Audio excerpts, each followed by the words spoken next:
তা চলে আসুন, কে কে খিচুড়ি খেতে ভালোবাসেন। এই যে বড় ছেলে, এই যে ছোট ছেলে কই প্রলয়, এই যে আমার স্ত্রী। অসুস্থ মানুষ তবু ওর মানে সব কিছুই করে, কোনো কিছু বাদ দেয় না। ও করে বলেই আমরা খেতে পাই সমস্ত কিছুই। এই যে গরম গরম খিচুড়ি।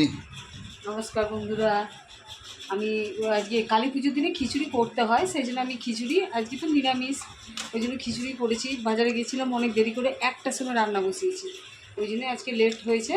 তাই এইটুকু করেছি, আমি আর বেশি কিছু করতে পারিনি। খিচুড়ির মধ্যে সব কিছু দিয়ে দিয়েছি, সবজিপাতি, আর এই একটা ভাজা আর করেছি। এর সাথে একটা ভাজা রয়েছে, এই ভাজাটা দিয়ে খিচুড়ি খেতে খুব ভালো লাগে। শাকে আলুতে ভাজেছি। নমস্কার বন্ধুরা, শুভ দীপাবলি। সবাইকে জানাই আন্তরিক শুভেচ্ছা এবং সবাই ভালো থাকবেন। আপনারা তো জানেনই আমি কি অসুখ করেছে, কিন্তু তার মধ্যে দিয়েও আমরা খুবই আনন্দের মধ্যে রয়েছি, 2 ছেলে আমার স্বামীকে নিয়ে। আর আজকে দুপুরে তো দেখলেন যে আমরা খিচুড়ি রান্না করে খেয়েছি, 4 জনে খুবই আনন্দ করলাম। কেননা এটা মা করতো, কালী পুজোর দিনে খিচুড়ি করতে হয়, নিরামিষ খেতে হয়, যেহেতু পুজো দিই বলে। তা যাই হোক, জানেন আমি টুকটাকভাবে আমি এইরকম অসুস্থতার মধ্যেও টুকটাকভাবে আমি করে যাই, ছেলেগুলো নাহলে খেতে পাবে না, আমি সব কিছুই করি। হ্যাঁ, পুজো করা, ঘরের কাজ, রান্না, যেরকম যতটুকু পারি। কিন্তু এই সাহস জোগানোর প্রথমে কিন্তু আমার হাজব্যান্ড, আমার স্বামী রয়েছে, সে আমাকে এগিয়ে নিয়ে চলেছে। সে সাহস দিতে দিতে আমাকে এমন করেছে যে আমি নিজেই উঠে দাঁড়াবার চেষ্টা করি। আমি মনে হয় না যে আমি একটা ক্যান্সারের পেশেন্ট, কিন্তু যাই হোক, আমি অনেকটাই রিকভারি করেছি, মিথ্যে বলবো না। টাটার ওখানে ট্রিটমেন্ট, ডক্টররাও খুবই ভালো সহযোগিতা করেছেন। আসলে অ্যাকচুয়ালি দেখুন, এই মানুষের জীবনে ঘাত প্রতিঘাত থাকবেই।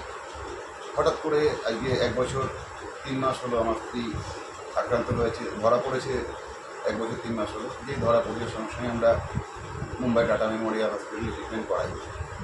তো ট্রিটমেন্টের সাথে সাথে এদের একটা সবথেকে বড় জিনিস যেটা, সেটা এদেরকে আনন্দে রাখতে হবে। জানতে দিলে হবে না যে কি হতে পারে বা সংসারের অবস্থা কি হচ্ছে। এরা যাতে করে কোনো রকম বেগ না পায়, যেন এমন হোক ছোটোখাটো আনন্দ, খুশি ইত্যাদির মধ্যে দিয়ে। যেমন আজকে দেখতে পেলেন আমরা সবাই খিচুড়ি নিয়ে বসেছি।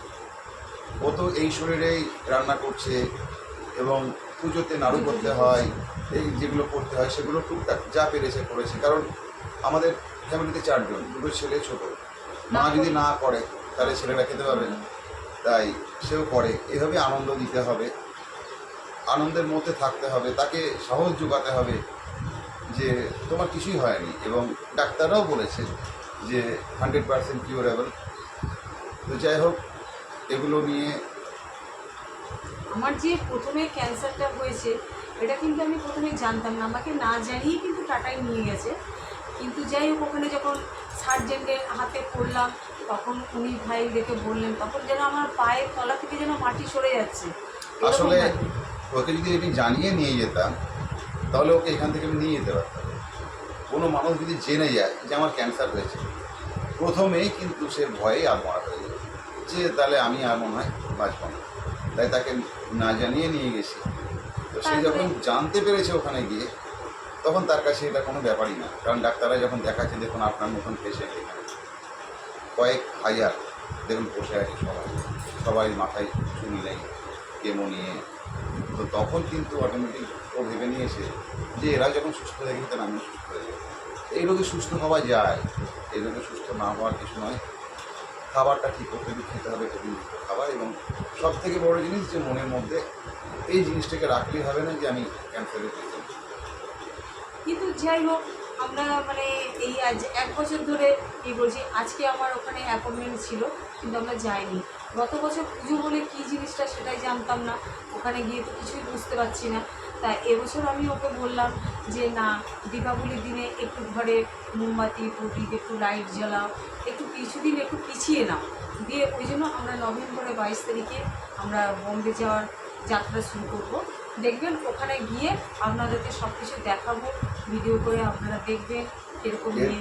এর পরবর্তী আমি একটা ভিডিও ছাড়বো, যেটা হচ্ছে টাটা মেমোরিয়াল হসপিটালে প্রথম যেতে গেলে কিভাবে যেতে হয়, কিভাবে প্রথম ট্রিটমেন্টের জন্য এগোনো যায়, কিভাবে ফাইল করতে হয়, কোথায় থাকতে হয়, মানে যতটুকু আমার অভিজ্ঞতা আছে, একটা বছর আমরা ছিলাম তো ওখানে, তো যাতে করে হসপিটাল থেকে হেল্প পাওয়া যায়, কীভাবে কী করা যায়, আমরাও পেয়েছি। যদি ওখান থেকে না পেতাম এই হেল্প, তাহলে হয়তো ট্রিটমেন্ট করাতে পারতাম না। তো পরবর্তী ভিডিও আমরা ছাড়বো। আমরা চলে যাচ্ছি কোনো রকমে, তো আপনারা পাশে থাকুন বন্ধুরা। হ্যাঁ, আমাদের এর একটু পরবর্তী সহযোগিতা করুন, আমাদের পাশে থেকে আপনারা পাশে উৎসাহ থাকলে বাড়ান।